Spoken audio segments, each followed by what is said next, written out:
Te interessa saber como reduzir o seu imposto de 27,5% para 6%?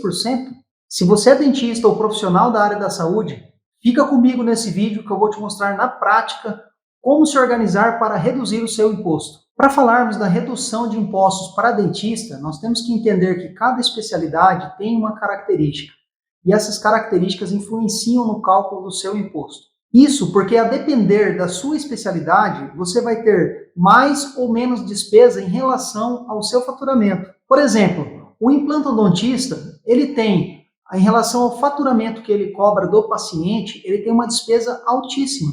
E isso vai influenciar no planejamento tributário dele. E às vezes, dentro da mesma especialidade, por exemplo, a ortodontia, nós vemos que ortodontistas que trabalham com Invisalign, eles têm uma despesa muito maior na prestação de serviço do que aqueles que não trabalham. Se isso não fosse suficiente, o profissional da odontologia, normalmente, ele tem mais de uma fonte de renda. Ele trabalha no consultório e atende convênio, e no mesmo consultório ele atende particulares, às vezes ele atende em outro consultório em parceria, enfim, essas variáveis também influenciam no cálculo do seu imposto, no planejamento. Como você já percebeu, não existe uma fórmula pronta, é preciso analisar as suas características para fazer o seu planejamento. E por esse conjunto de características é que você precisa de uma contabilidade especializada. Eu vou te mostrar agora aqui na prática como que nós podemos fazer, planejar, e você vai entender de uma maneira bem didática algumas dessas variáveis que influenciam no cálculo para que você consiga fazer um planejamento e pagar o menor imposto. Vamos agora aqui para a planilha. Como que ela está estruturada? Vou mostrar para vocês aqui a estruturação e fazer algumas simulações para você ver como ela funciona na prática. E vai ser bem útil para você fazer aqui os seus cálculos e entender melhor como tudo isso funciona.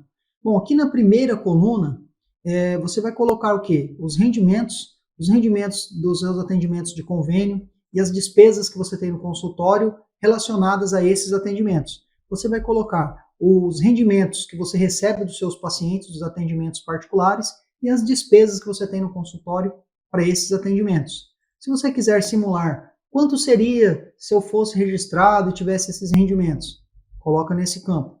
Para simular quanto seria o imposto como se você fosse PJ, neste campo. E para a gente refinar mais ainda o cálculo, aqui a gente coloca o salário dos funcionários. Se você tiver uma secretária ou tiver um assistente de sala, por exemplo. Então vamos começar aqui fazendo uma simulação aqui, como se você recebesse R$10.000 por mês de pacientes particulares. Como ficaria esse imposto? Bom, vamos lá. Na pessoa física, você tem a tabela de imposto de renda progressiva. Ela vai de 0 até 27,5% muito rapidamente. E também na pessoa física, todo faturamento você tem que pagar a Previdência, o INSS. Aqui no meu canal tem informações sobre as modalidades, as formas que você pode recolher o seu INSS. Aqui estamos considerando 20% do valor que você fatura até o teto da tabela. Então, para saber mais detalhes aqui no canal, é só procurar que você vai saber sobre isso. O fato é que você tem que pagar o INSS e tem que pagar o imposto de renda. E a soma desses dois impostos, para um rendimento de R$10.000, você gastaria R$2.969, o que equivale a 29% do seu faturamento. Se você faturasse esses mesmos R$10.000 na empresa, quanto seria o imposto? Então eu venho aqui na primeira coluna, coloco aqui R$10.000 e verifico quanto que seria na empresa, que é essas duas últimas colunas. Muito bem. Então, quando você abre uma empresa, o seu enquadramento, que eu deixei disponível aqui, seria o Simples Nacional no anexo 5. Esse é o anexo natural para a sua atividade. Você pagaria, neste anexo, o INSS, que incide sobre a folha de salários, e também o imposto de renda, que também incide sobre a folha de salários. O imposto da empresa, neste anexo, ele equivale a 15,5% do valor do faturamento, o que de R$10.000 daria R$1.550, ok? Então tá, você pode estar pensando, mas espera aí, eu não tenho funcionário, como que você está falando em folha de salários? Então aí é outro detalhe importante, tá? Só para rapidamente contextualizar, não tendo funcionário, você tendo uma empresa, você vai ser o sócio, e o sócio também faz parte da folha de salários recebendo o prolabore, que é o salário do sócio. Então, aqui a gente considerou o salário mínimo possível e calculamos os impostos em cima disso. Então você vai ter, somando tudo isso, R$ 1.693, o que equivale a 16,93% do seu faturamento de 10 mil. Muito bem, 17% para arredondar, ele ainda é muito menor do que 29,69 na pessoa física. Então você observa que já existe uma vantagem de você ter a empresa. Porém, na empresa é possível fazer outro planejamento, que nós chamamos de fator R, que é fazer o quê? Organizar uma relação percentual da folha de salários com o faturamento. Conseguindo fazer este planejamento, esta organização, a alíquota reduz ainda mais. E aí você deixa de participar do anexo 5 do Simples Nacional e passa a participar do anexo 3. E qual a vantagem disso? A vantagem disso é que o imposto sobre o faturamento, ele inicia em 6%. Ou seja, o imposto da empresa vai ser de R$ 600, 6% dos 10 mil faturados. Somando ainda o INSS e o imposto de renda que incide sobre a folha de salários, você vai ter um total de R$ 906. Então perceba que aqui na pessoa física você tem na tabela de imposto de renda uma progressão sobre o seu faturamento que vai de 0 a 27,5. Aqui na empresa, considerando o planejamento indo para o anexo 3, a tabela inicia em 6%. Ou seja, você sai de uma tabela que vai ancorar em 27,5% e vai para outra tabela que inicia em 6%. Então, uma baita de uma vantagem. Neste exemplo aqui, R$ 906, ele equivale a 9% dos 10 mil reais. Então, observando 29 para 9, você tem uma grande vantagem tributária em fazer este planejamento. É claro que você pode aproveitar as despesas do seu consultório para poder reduzir o imposto da pessoa física.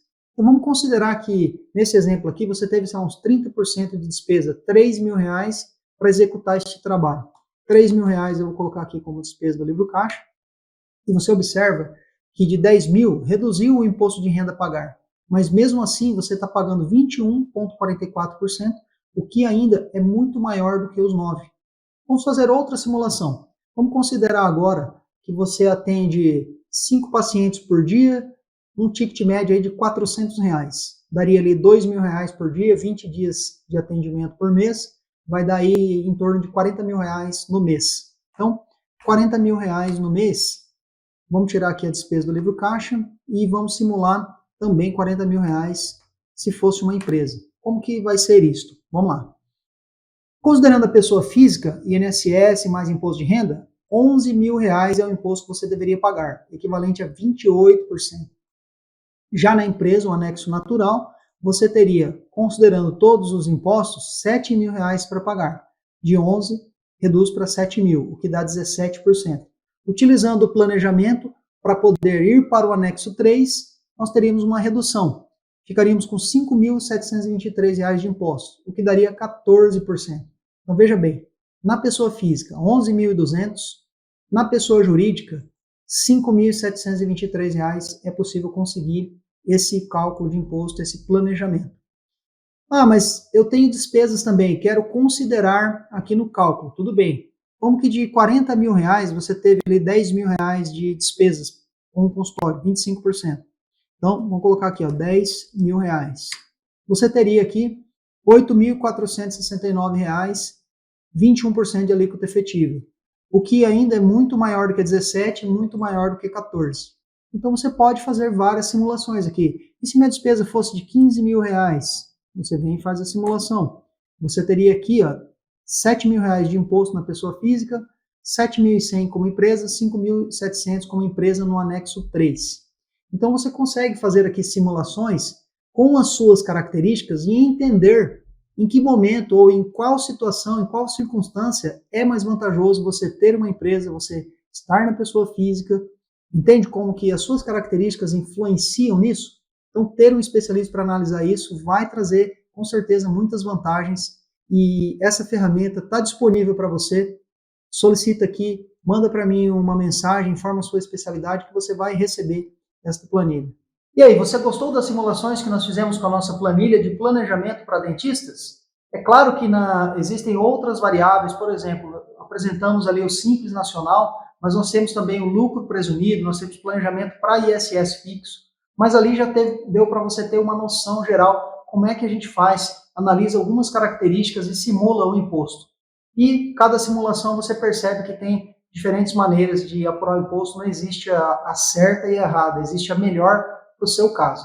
Se esse conteúdo foi útil para você, eu peço que você curta aqui e compartilhe esse vídeo com seus amigos, com seus colegas dentistas, que também precisam refletir sobre como eles estão pagando os impostos e se eles podem fazer planejamentos para potencializar os resultados, diminuindo a carga tributária, pagando os impostos corretos e sem correr riscos, tá bom? Então, compartilhe com seus amigos, não esqueça de se inscrever aqui no canal, isso fortalece e faz com que você acompanhe os próximos vídeos que eu vou vir a divulgar por aqui, tá bom? Então, te encontro nos próximos vídeos. Até lá!